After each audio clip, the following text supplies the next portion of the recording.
Wait a minute, haven't I seen you before? I know your face. Get out, or shall I call my servant? You're Norma Desmond. Used to be in silent pictures, used to be big. I am big. It's the pictures that got small.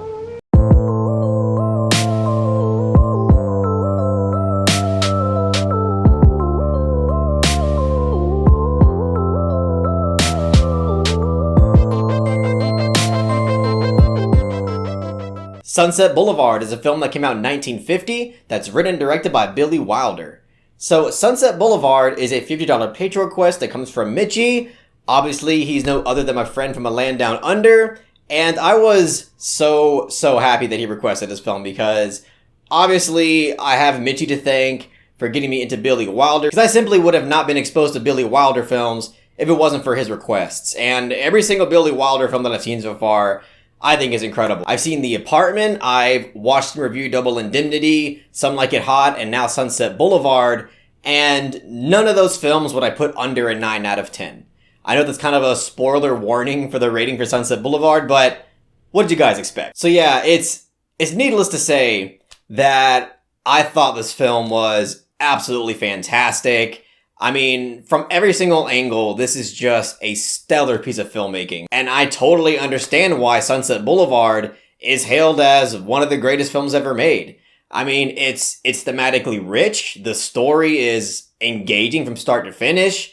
The acting and the character writing is off the charts incredible. And essentially what I loved so much about this film is that, first of all, it's about so many different things, but fundamentally, I feel like this is a film that is a celebration for the art of filmmaking. It's an expressive statement on the love for the art form. And it's able to accomplish this by criticizing the oligarchical profit motive element of Hollywood. And it's also able to do this by, through its characters, explore how one's passion for the art form can get totally lost in the sauce. There's many different characters in this film that represent different states of mind revolving around the art of filmmaking. The main character in this film is a writer that goes by the name of Joe Gillis, and I really dug this character for a lot of different reasons, but I think the main reason why I really dug it is because I feel like Billy Wilder was able to channel a lot of his energy and a lot of his experiences and his opinions through this main character, because he's a character that, feels very underappreciated within the Hollywood system.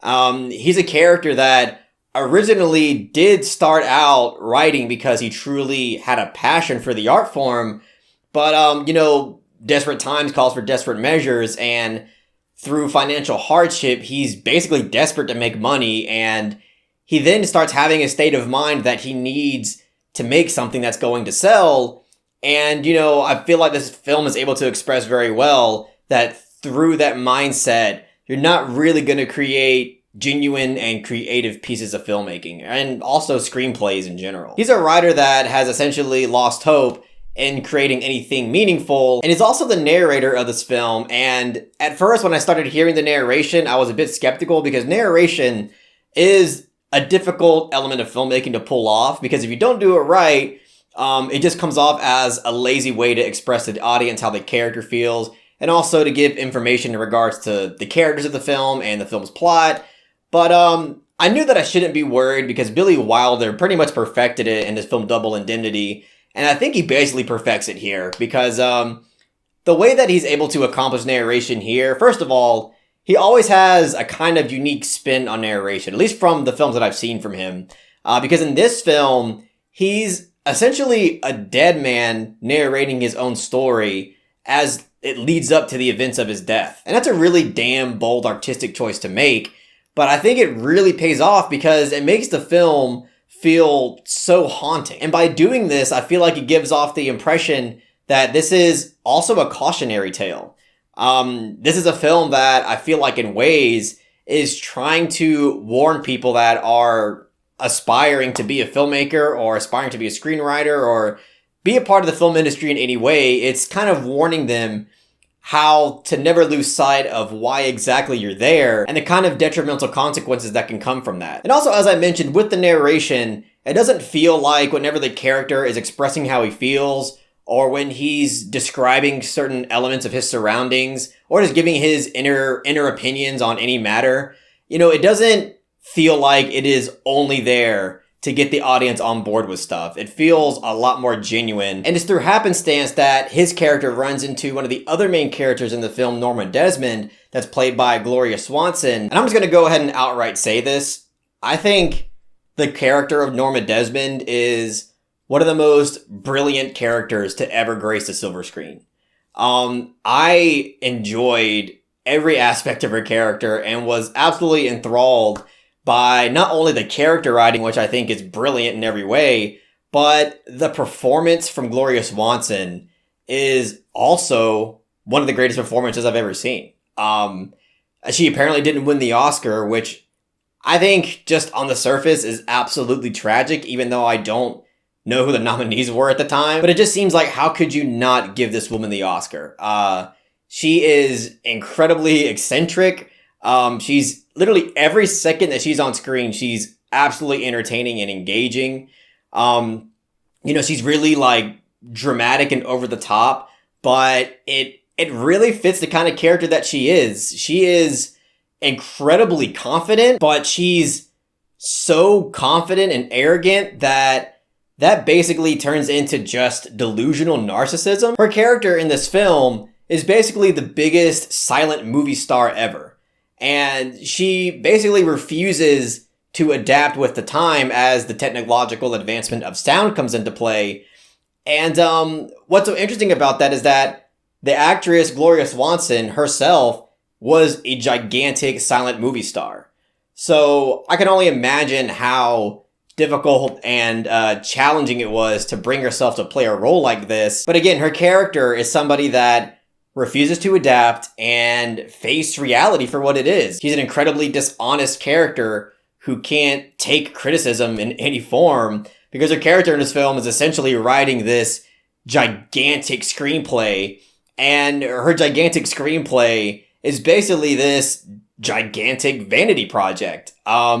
She's so focused on just getting back into the scene again and being worshipped by the hundreds of millions of people that used to worship her. Any kind of motive to actually create something meaningful and genuine is completely out of the window, because she is solely concerned about, her return to the big screen. She doesn't like calling it a comeback, which is a great line in this film. But yeah, I loved her character to death. She has so many excellent and memorable pieces of dialogue. She definitely has my favorite piece of dialogue in the film. I am big. It's the pictures that got small. We all kind of feel like there are elements of the film industry and Hollywood in general that feels like it's devolving, but when it comes out of her mouth and her motivations behind it, it just it's kind of coming from the wrong places. But again, when it comes to the writer character Joe Gillis and Norma Desmond's character, again, I love how this film is able to illustrate that they are the way they are, perhaps because of the vicious Hollywood machine. And then you also have the character Betty Schaefer that's played by Nancy Olson that's kind of thrown into the mix of all of this.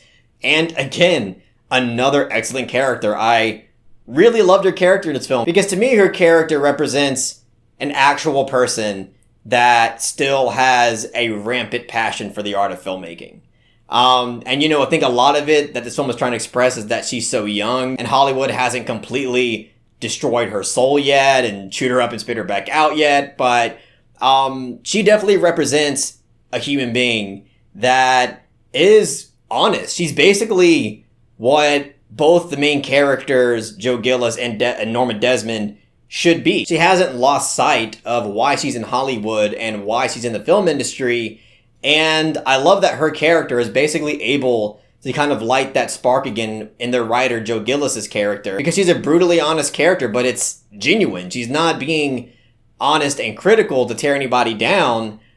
She's telling you how she genuinely feels about something. The very first interaction that she has with Joe Gillis's character is she's basically telling him that his script sucks. And at first, Gillis kind of just disregards it and kind of takes it for granted, but later on in the film, he does kind of come around to seeing that, she does admire him in ways, and she really is just looking for somebody, a partner, to create something meaningful. And also I loved how in ways she kind of represents the absolute polar opposite of Norma Desmond's character.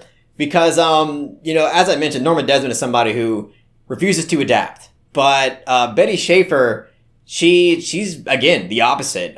There's a scene in this film where she explains how she originally wanted to be an actress, but, they criticized her nose and they told her that she wanted to be an actress, she would have to get a nose job. And she did, but then later on they said that she didn't have any acting talent. They were impressed by her acting ability, so she kind of took the hint and decided that she wanted to be a writer.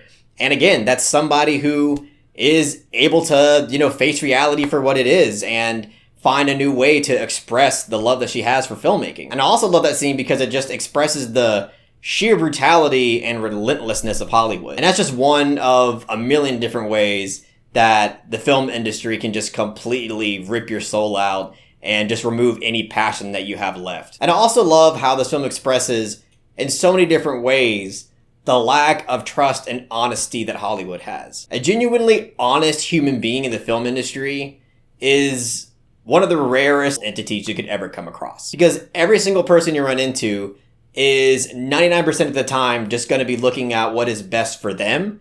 And they don't want anybody else to succeed because they view everybody as competition. And it's through the dishonesty of Norma Desmond's producer character that makes her go down this even more intense delusional road that leads to something horrific in the end, which, by the way, the ending to this film is stellar. I think the ending shots to this film, especially the scene where Norma Desmond's character is walking down the staircase, is one of the best shots I've ever seen put to film. It's absolutely beautiful. Really, the only nitpicky thing I can really say about this film is some of the way that the original score was incorporated. Because overall, I actually do really love the score in terms of the way it sounds. But there are some moments where the score comes in abruptly and really over the top and dramatic, where it just feels really unnecessary. Well, as long as the lady's paying for it, why not take the vicuna? Have they got any eyes? Have they forgotten what a star looks like? I'll show them. I'll be up there again, so help me.